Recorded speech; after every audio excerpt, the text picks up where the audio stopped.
Nicola Roberts, Councillor Richard Griffiths, Mr. Keith Roberts from the Catholic Church, and Mrs. Ernest Fraser from the Church in Wales. Are there any other apologies at all that anyone is aware of, please? No? Okay, we'll go on just to see who is in attendance. Councillor John Griffith. Good afternoon. Councillor John Griffith, Talabolion. Councillor Dylan Rees. Good afternoon, everyone. Canol Barthmorn. Councillor Alan Roberts. Good afternoon. Serial Ward. Councillor Margaret Murley Roberts. Good afternoon, Lligwy. Councillor Richard Owen Jones. Good afternoon, everyone. Twrcelyn Ward. Councillor John Arwel Roberts. Good afternoon. Ynys Cybi. Thank you. And good afternoon, myself as chair of the committee and ward, Twrcelyn Ward, Councillor Brian Owen. Good afternoon, everyone. Elected member for Bro Aberfraw. Thank you. And then is Mr. Dyfed Wyn Jones in attendance this afternoon? No. And Theo Johnson? No, Chair. Okay, thank you. So we'll go through now. Members of the executive, if you'd like to introduce yourselves, I'll let yourself come in as you like. Don't be shy. Good afternoon, Llinus Medi, leader and portfolio holder for social services. Bob Parry, highways, waste and property portfolio. Richard Dew, planning and public protection portfolio holder. Robin Williams, finance portfolio holder. Good afternoon, Alan Mummery, housing portfolio holder. David Hayes, corporate matters portfolio holder. Good afternoon, Carwyn Jones, economic development portfolio holder. And can I note the apologies of Councillor Ian Williams? Thank you for that. And also welcome to Councillor David Roberts as well, as chair of the finance panel. Good afternoon. Also, we have the officers of the council, the list, Mrs. Anna Morgan. Good afternoon. Chief Executive, Mr. Dylan Williams. Good afternoon, Dylan Williams, Deputy Chief Executive, and I apologise, I'll have to leave at 2:30. Good afternoon, everyone. Head of HR and Transformation Services, Mr. Ned Michael. Good afternoon. Head of Housing, Mr. Vaughan Roberts. Good afternoon. Director of Social Services, Mr. Rhys Hughes.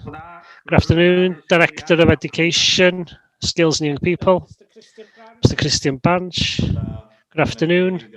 Head of Regulation and Economic Development, Mr. Hugh Percy. Good afternoon. Head of Highways, Waste and Property, Miss Elliw Llyr.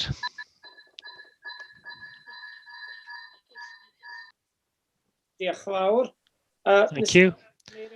Mr. Maidan Edwards. Good afternoon. Maidan Edwards, Waste Officer. Mr. Alwyn Williams. Good afternoon.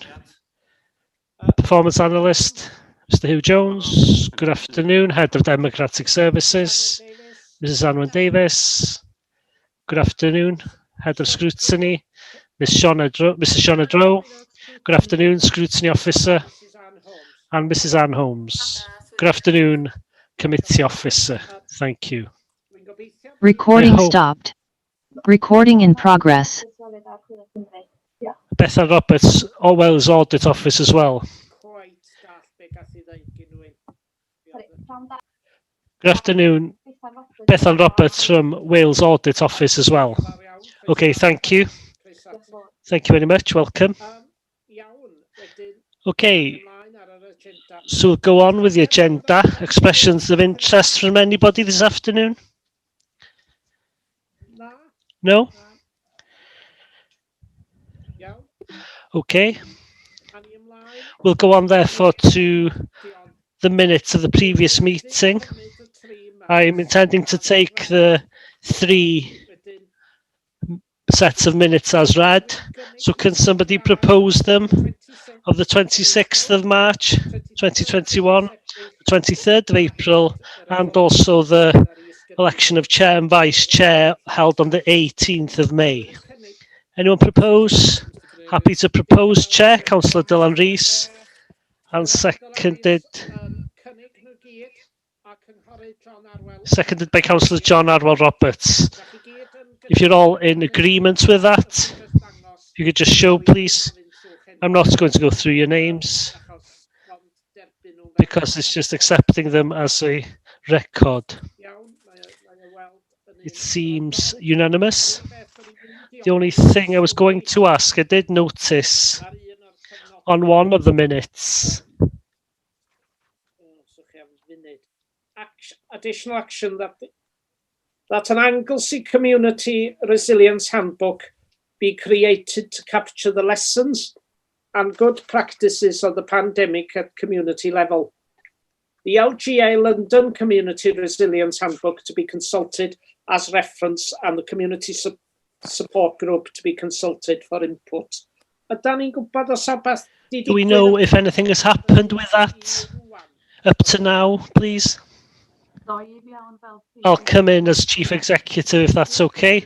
We have considered those things. We don't have a handbook at the moment, as you expect it, but there is work going on in the background, and so we can report back to you in due course. Thank you very much. Is there any kind of time frame under consideration? No, not at the moment. There's no point me saying that there is. We'll see how we respond to the pandemic at the moment and the Delta variant, the Indian variant, but as soon as possible. Thank you. Okay, we'll continue to the agenda itself. So the third item on the agenda is the corporate scorecard, Q4 for the year 2020-21.